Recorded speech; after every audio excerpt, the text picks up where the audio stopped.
Assalamualaikum warahmatullahi wabarakatuh. Alhamdulillah wassalatu wassalamu ala Rasulillah wa ala alihi wa sahbihi wa man walah. Ashhadu an la ilaha illallah wahdahu la syarikalah wa ashhadu anna Muhammadan abduhu wa rasuluh. Allahumma salli wa sallim wa barik ala Muhammadin wa ala alihi wa sahbihi wa man tabi'ahum bi ihsanin ila yaumiddin. Ya ayyuhalladzina amanu taqullaha haqqa tuqatih wa la tamutunna illa wa antum muslimun. Amma ba'd. Hadirin yang saya hormati dan dimuliakan oleh Allah Subhanahu wa taala, kita bersyukur kembali diperjumpakan di pagi Sabtu ini. Insyaallah kita lanjutkan kajian kita dengan ilmu tajwid. Satu ilmu yang memerlukan perhatian khusus karena ada yang harus dihafal, ada pula praktek. Dan antara hafal dan praktek ditunjukkan. Ya, berbeda dengan sholat. Ya. Sholat yang ditunjukkan hanya gerakannya. Bacaannya untuk selain imam tidak tahu kita. Orang itu baca atau tidak karena tidak terdengar ya. Jadi antara yang bisa sholat dan yang tidak bisa sholat itu hampir sama. Ya, kesannya kadang-kadang lebih bagus yang sebetulnya pada bacaan sholatnya nggak beres. Ya, belum pasti yang dia baca apa. Ada yang seperti itu, seperti anak-anak lah ya. Anak-anak itu kan sebagian besar anak-anak TK khususnya belum tahu bacaan atau paling tahu awalnya. At-tahiyatul gitu. Udah, at-tahiyatul doang ya. Ya, seterusnya dia tidak baca. Tetapi dalam membaca Al-Qur'an tentu dia harus memperdengarkan ya. Dibaca dan terdengar. Meskipun tidak oleh banyak tapi minimal dia harus terdengar. Dan saat terdengar itulah ketahuan orang bisa membaca Quran lancar atau tidak, kemudian lebih lanjut tentu benar atau tidak secara ilmu tajwid.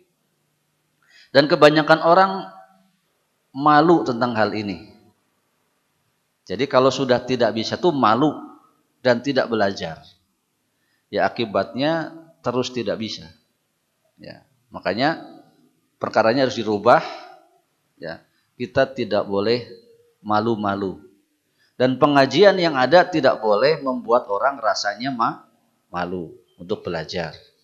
Maka salah satunya untuk tidak malu ya keroyokan Pak. Rame-rame ngajinya bareng-bareng ya. Jadi tidak malu. Ya. Nah, tetapi pada saat nanti pengkhususan maka juga tidak perlu malu. Ya enggak apa-apa, saya memang belum bisa begini adanya. Kalau saya enggak bisa, ketawain aja. Kita sama-sama ketawa maksudnya. Supaya tidak menjadi malu dan pundung begitu. Kemudian tidak belajar. Baik, dan itu semua ilmu begitu sebetulnya. Tetapi dalam bab ini kita anggap sebagai basic ya. Kita katakan ini basic skill dalam urusan ibadah. Bacaan ini memang basicnya. Ya. Kecuali sodakoh, maka ibadah itu memerlukan bacaan. Sodakoh mah tinggal ngasongkeun begitu beres urusannya. Ya. Tapi sholat, puasa ya bacaan, puasa tidak ya. Puasa tidak. Sholat, haji, yang penting-penting itu ya semua ada bacaannya. Yang diambil dari ayat-ayat Al-Quran. Tentu semuanya harus benar di dalamnya. Baik, kita sedikit demi sedikit. Bab kita yang sudah berlalu ini hukum an-nunu wal mimu musyaddadatan. Kita murojaah ya, murojaah itu mengingat ulang. Hukum nun dan mim bertasydid. Apa dia hukum? Hukumnya wajib gunnah. Ya. Saya ingat dulu ketika kecil namanya katanya wajibul gunnah. Namanya dia nggak ada, tapi praktek kalau nemu yang seperti ini wajib gunnah. Ternyata Asy-Syaikh di sini Aiman Rusdi Suwaid hafizahullah dalam bukunya tentu mengutip dari ulama-ulama sebelumnya mengatakan demikian. Yajibu 'alal qari' inda nutqi bin nun aw mim musyaddadatain tatwilul gunnah. Ya. Wajib bagi setiap qari dalam mengucapkan nun dan mim bertasydid tatwilul gunnah, memanjangkan gunnahnya. Nah, ya. Didengarkan saja sementara tayangannya belum muncul atau tidak muncul. Tayyib. Fihima pada keduanya akmal. Ini kalimat ini akmal. Akmal teh paling sempurna. Ya. Paling mantap gunnahnya itu. Ma takunu wasolan wa waqofan. Dalam keadaan wasol ataupun waqof. Wasol teh kumaha? Nyambung. Minal jinnati wan nas. Itu wasol. Kalau waqof contohnya berhenti di sini. Walakin Allah kita berhenti. Walakin ya, tidak cukup walakin fil yam. Nah, begitu. Tapi itu sudah terlewat. Bagian kedua pembahasan kita kemarin ahkamul mimus sakin. Hukum mim sakinah. Ada 3, idgham, ikhfa, izhar. Biasanya dikatakan idgham mislain, ikhfa syafawi, izhar syafawi. Apa idgham mislain? Mim mati jumpa mim. Mim sukun kalau di mushaf Madinah tidak ada harokatnya, disebut mim sukun atau mim mati dalam bahasa kita. Di depannya ada mim lagi. Jadi mim ketemu mim. Maka di idgham. Idgham teh disatukan, dihijikan. Suaranya dicampur dan mesti menimbulkan gunnah. Kayak tadi, maka mim kedua diberi tanda tasydid ini. Ya, atau kalau berwarna dia kasih warna merah. Ya. Baik, itu sudah berlalu. Yang kedua ikhfa syafawi yaitu mim sukun ketemu ba. Mim sukun ketemu ba. Satu saja hurufnya. Tarmihim bi. Nah, itu harus ikhfa dulu. Suara mim tahan sebentar dalam kondisi bibir tidak dirapatkan, tidak dikawat begitu, tidak didedet. Jadi santai, rileks dalam kondisi dengung. Tarmihim bi. Jadi suaranya kayak apa? Hem-hem begitu ya. Baik, itu 2 untuk 2 hukum, sisanya nanti semua izharu safawi. Mim mati ketemu lam, mim mati ketemu ta, mim mati banyak huruf setelah mim yang nanti hukumnya izhar. Artinya jelas pada mimnya. Am lam tunzirhum la, kerasa amnya. Itu nama dia izhar syafawi. Baik, berikutnya. Ahkamun nunis sakinati wat tanwini. Ya. Hukum kalau hukmu atau hukmun itu satu, ahkam itu hukum-hukum. Ini yang belajar bahasa Arab namanya jamak taksir. Tidak ada rumus, wayahna diapalkeun.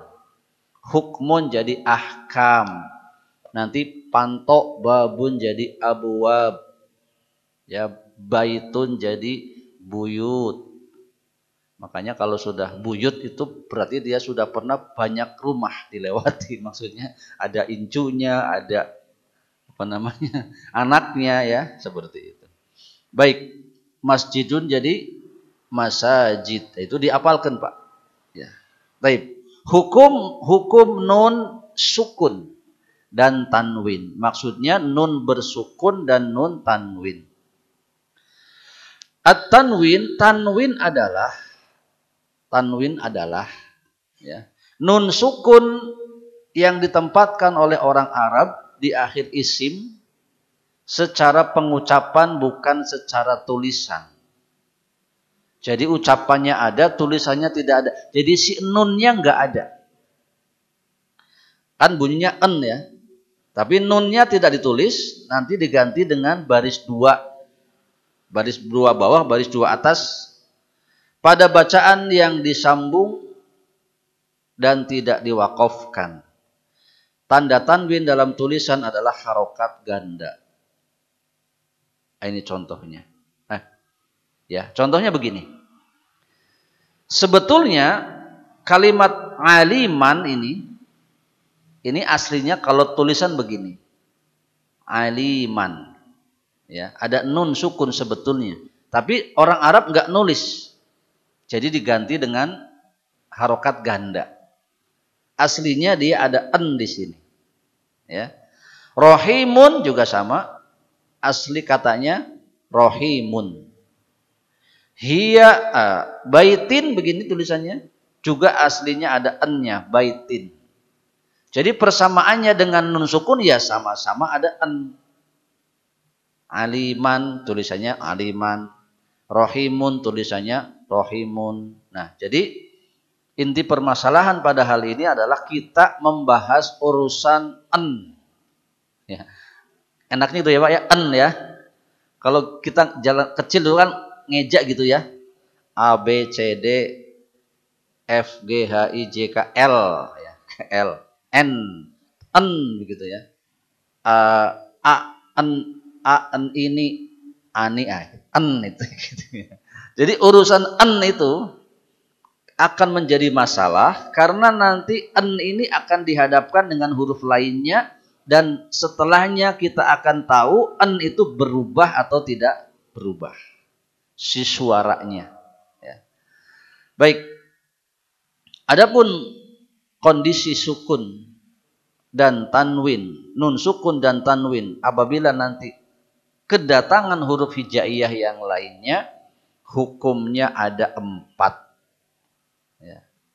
Ini tadi yang saya katakan ayat hafalan teh. Ya. 1 al-izhar, kita katakan idhar biasanya, idhar. Ya. Lain, dia pakai dhu, izhar, izhar. Ya. Kalau ini benar, idgham. Kita jadi idgham. Ghain, idgham. Kemudian ini biasanya dikatakan iqlab. Tidak apa-apa. Yang ini al-qalb. Supaya sama di dia al-almanya di dia ik. Ya, jadi samakan. Al-izhar, al-idgham, al-qalb. Terakhir al-ikhfa. Di kita izhar, idgham, ikhfa, ya, iqlab.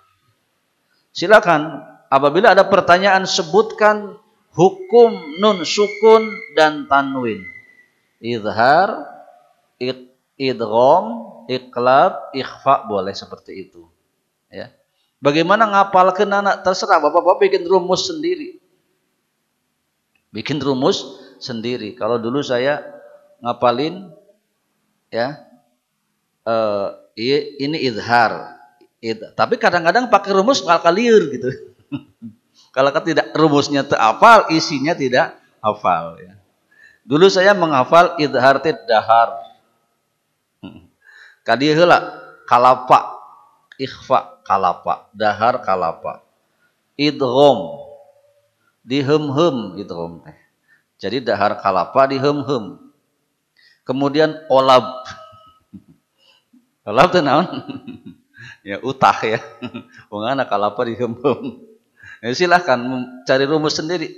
Pokoknya apal lah. Opat hukum nun sukun. Dahar kalapa dihem-hem talus olab mangga. Idhar, ikhfa, idgham, iqlab. Opat.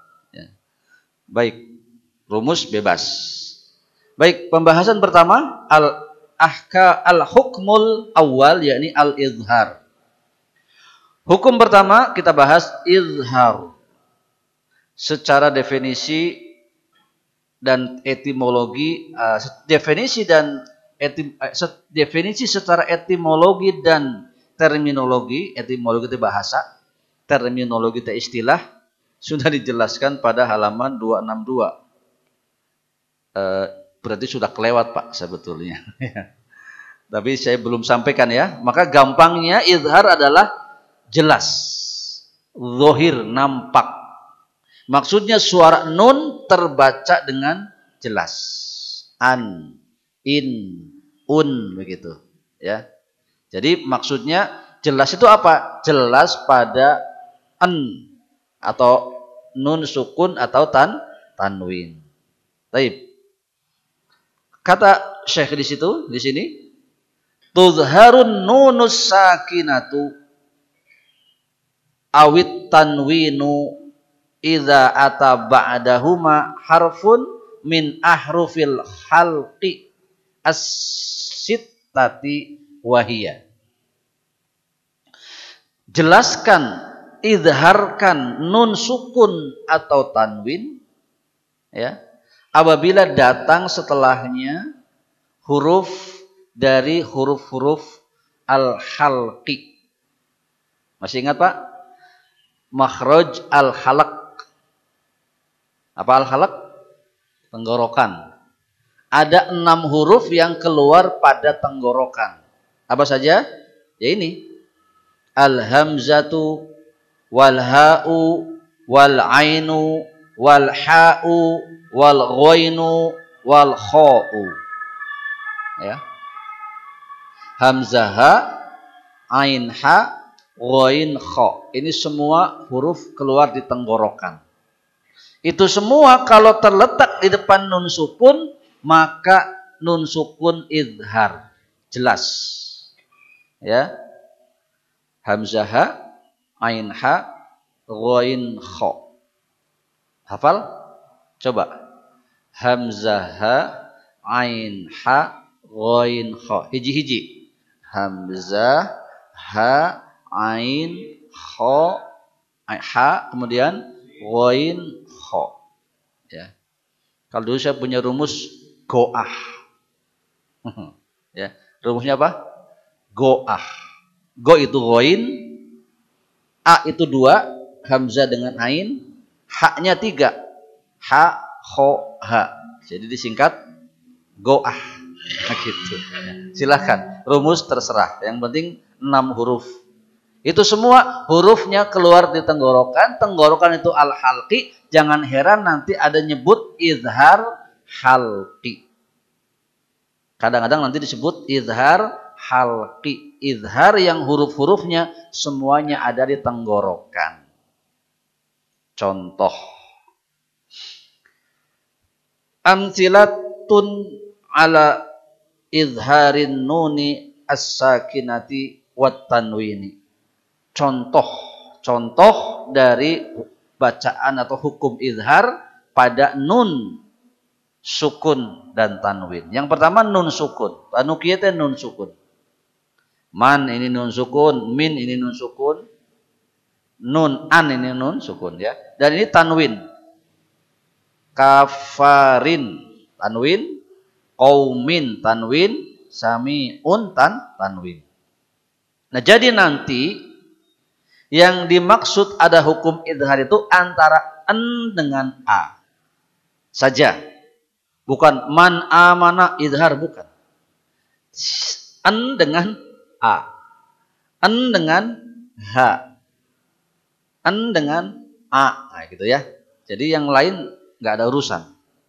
Itu saja. Saya contohkan. Man amana, nun sukun menghadapi hamzah. Contohnya ya. Nanti sambil disebut ya.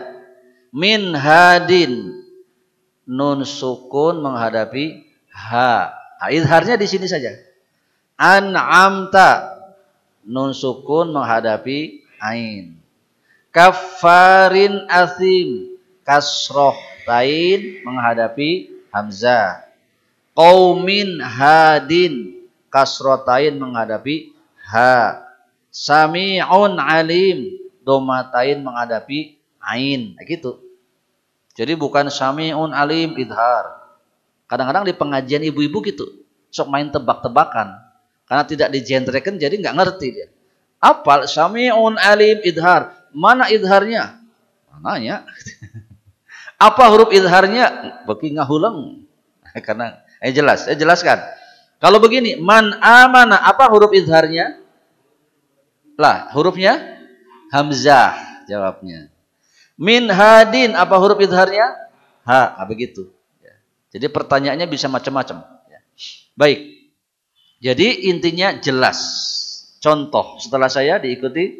Man amana.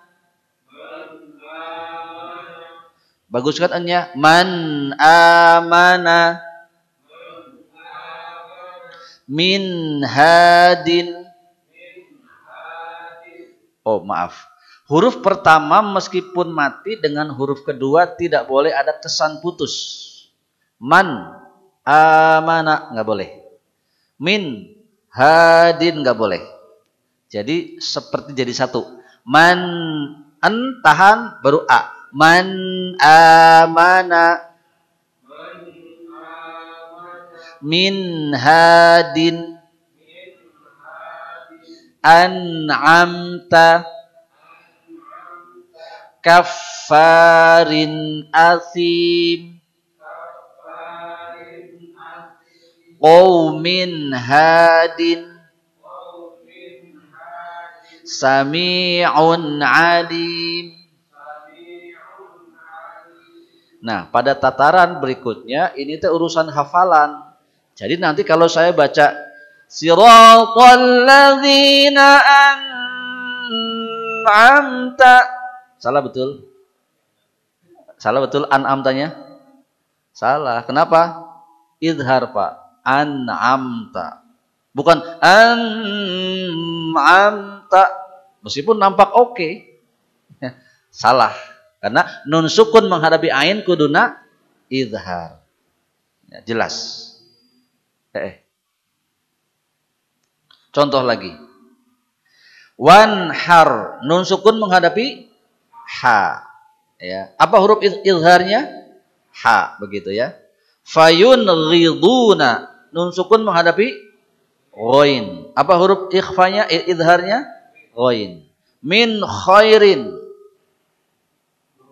Nun sukun menghadapi kha. Alimun hakim. Domatain menghadapi ha. Ma'an ghodaqo. Fathatain menghadapi ghain. Karratun khasiratun. Domatain menghadapi kha.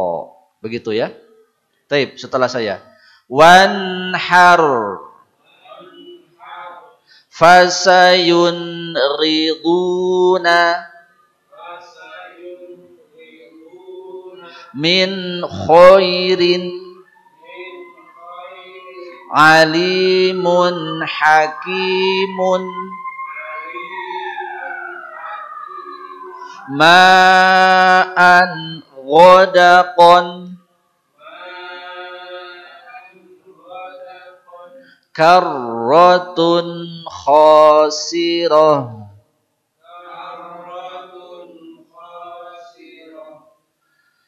Taib. Ini memang akhirnya untuk orang-orang yang lancar baca Quran. Ya, belajar tajwid. Yang belum lancar baca bagaimana? Ya ada pelajarannya baca Quran. Apakah harus ikro dulu?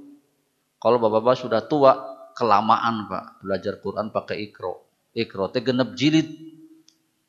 Bayangkan, namun sajilid setahun perlu waktu genep tahun. Lama terlalu ya. Jadi kalau memang ada yang belum bisa, nanti harus bertemu khusus ya, belajar khusus. Saya ada 2 orang Pak, asalnya tidak bisa sama sekali ya. Alhamdulillah sekarang sudah mulai baca Quran ya. Ya tidak bisa langsung lancar. Untuk bisa saya garansi sepekan bisa. Dari tidak bisa baca sampai bisa baca. 1 pekan. Kalau ketemu tiap hari Pak. Kalau ketemu sekali ya nggak bisa. Ketemu tiap hari, satu ketemuan 1 jam, itu 7 jam. Orang belum bisa baca Quran, bisa baca. Tapi bisa-bisaan. Untuk ngalancarkan bisa 7 tahun. Ya, itu memang begitu aturannya. Jadi perlu sabar dan memang mengorbankan banyak hal. Ya. Kadang-kadang saya harus begini Pak. Kenapa kita berani bayar ratusan juta untuk haji, tujuannya apa? Masuk surga kan? Tujuannya masuk surga di samping tujuan lain. Mungkin mau jadi caleg. Kedua ya hak di depannya. Jadi berani Pak ratusan juta karena badai jantan caleg cenah. Upami teu aya hak angkat dicoblos kumaha ya. Ya tidak apa-apa silahkan. Tapi tujuan utamanya kan masuk surga. Baca Quran apa memang tidak apakah baca Quran tidak ada tujuan masuk surga? Ada. Bahkan kalau baca Quran nggak beres, haji pun susah Pak masuk surga Pak. Karena bacaannya nggak benar. Ya. Di sana sholat di Masjidil Haram, satu kali sholat berapa? 100.000 kali sholatan. Tapi sholat orang rusak bacaannya. Ya ngapain begitu ya? Maksudnya ini basic Pak. Jadi punten, bukan masalah uang. Ya. Tetapi ada nggak pengorbanan kita untuk mampu baca Quran? Jadi kalau pergi haji, ya zaman saya cuman 35 juta. Zaman saya 35 juta Pak. Uang muka 25 ditambah 10 nyicil sampai berangkat itu teh. Enak. Sekarang nggak bisa Pak. Sekarang minimal harus punya 100. Itu pun ngantrinya 15 tahun Cimahi. Susah Pak. Ya sudah. Peluang kita masuk surga bukan hanya naik haji. Yang kecil-kecil seperti kereyeuh. Saya katakan kalau ada nggak orang berani bayar? Saya berani bayar untuk bisa baca Quran 100 juta. Ada nggak? Nggak ada lah ya. Saya turunkan 10 juta berani.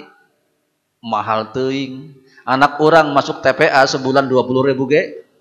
Dikeluarkan cina TPA mahal-mahal teuing 20.000 sebulan. Itu untuk masuk surga sama maksudnya ya. Maka kalau kita harus meluangkan waktu sepekan sekali, sepekan 2 kali ke masjid seperti ini, ya, apakah nilai waktu kita sasubuh seperti ini ada 10 juta? Enggak lah ya. Kalau kita satakar kebek milarian artos, saya kieu 1 juta ge udah bagus ya. Taib. Adapun tanda idhar pada mushaf Madinah, ya, ini mushaf Madinah ya. Kalau mushaf Indonesia bebas. Mushaf Madinah selain yang idhar tidak ada tanda ini. Selain yang idhar tidak ada tanda sukunnya. Untuk yang idhar diberi tanda sukun. Apa itu sukun? Ro'sil kho. Sebetulnya dia kepalanya huruf kho. Jadi kepalanya huruf kho. Kalau digedein satikna. Seperti kho ya. Nah, seperti itu. Intinya sukun. Jadi jelas. Man amana min hadin. Baik Bapak Ibu sekalian yang hormati dan dimuliakan oleh Allah Subhanahu wa taala, saya ulangi. Jadi seueur sepuh-sepuh kudu diulang-ulang. Ahkamu nun sakinati wat tanwini.